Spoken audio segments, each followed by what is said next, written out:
teen makes a heroic move for his sick sister, gets suspended from school.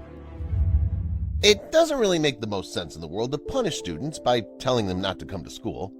However, one teen in Texas received this penalty, but not for the reason you'd think.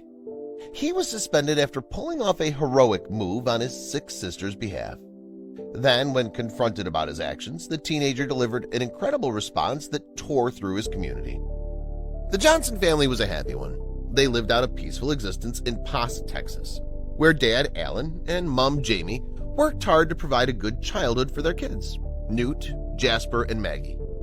Maggie, the youngest, was in 5th grade. She attended Pope Elementary School, while Jasper went to Poth Junior High. Newt, the eldest, is 16, was a student at Pop High School. Soon, however, the children's education became complicated. On an ordinary day in October, Maggie became very ill, complaining of debilitating cramps and crippling nausea. Incredibly alarmed and confused, her parents rushed with her to the local children's hospital. Once the family arrived, they learned the awful truth about their cherished daughter's condition. It was worse than any of them ever could have imagined, and it seemed just like the day before. She was completely fine. In reality, Maggie was not completely fine. The doctors broke the tragic news to the Johnstons. Their little girl had kidney failure. Something wasn't right, though. The girl had been young, active, and seemingly healthy. It just wasn't adding up. Then the second bombshell was revealed. Maggie's kidney failure was a result of granulomatosis with polyangitis, a rare autoimmune disease. No one had any idea until that fateful day at the Santa Rosa Children's Hospital. This disease inflames the blood vessels in the nose, sinuses, throat, lungs, and kidneys. It's extremely uncommon as well as incredibly dangerous. Lack of treatment could spell death for a patient. I get nauseated and I'll throw up and I'll get like a really bad headache. The symptoms of the illness are varied, but may include prolonged silence, infections, nosebleeds, numbness, and joint pain. And the side effects from her treatments weren't much better. With chemo and dialysis, Maggie wasn't looking forward to one particular reaction. Granulomatosis also causes hair to fall out. Maggie, who had always cherished her bright red locks, was totally devastated. Her life was already going to change in so many ways, and now she wouldn't even look at herself in the mirror. Suddenly, in the midst of all the despair, her 16-year-old brother, Newt, remembered something. He recalled how Maggie had always complimented him on his flowing locks. At that moment, he knew exactly what he had to do. The teen decided to grow his hair out for his baby sister.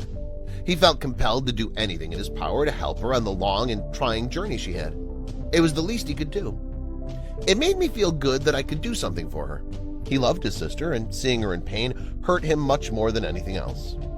However, there was one obstacle that would conflict majorly with his heartwarming plan.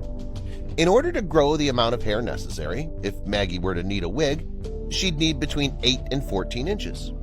The issue was that this violated the rules laid out in his school's handbook. See, Pop High School had very strict rules regarding the length of a boy's hair, stipulating that it can't be any longer than shoulder length. It's got to be above the ears, nor beyond the top of the dress shirt. Collar in the back, hair may not expend over the top of the eyebrow, hang over the face and eyes, or be distracting to others. Herself, the guidelines continued. You have to have 8 to 14 inches to get it cut off.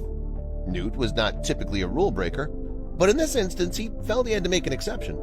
So as the weeks went by and his hair began to grow longer and longer, school officials didn't take this infraction lightly. Eventually, they gave him an ultimatum. Cut it or he wouldn't be permitted to return to school. It really stressed me out because I'm already worried about my sister. If it wasn't cut by Monday, I couldn't come back to school. The school was making an already incredibly difficult situation even worse by complicating the one way Newt knew he could help Maggie. The deadline Path High School had given Newt came and went. So one day he got to class and received an unwelcome surprise. His hair was in violation of the dress code. School officials called his mom and she was forced to pick the teen up. However, no matter what the school said, Newt wasn't going to stop his efforts to help his sister.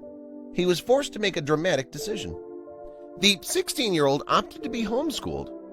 I don't understand why he has to get in trouble for doing this for me, Maggie woefully remarked. It wasn't how Newt had envisioned his high school career going, but at that point, nothing else mattered. The school issued a response, but not a very convincing one. It was never about supporting a sick kid, insisting Paula, the district superintendent. She went on to emphasize the $3,000 raised by the district in support of the struggling family. However, no amount of money could replace the priceless gift that Newt was giving his sister. Not only would she have a wig in the event that all her hair did fall out, but she knew for certain just how far her brother's love extended.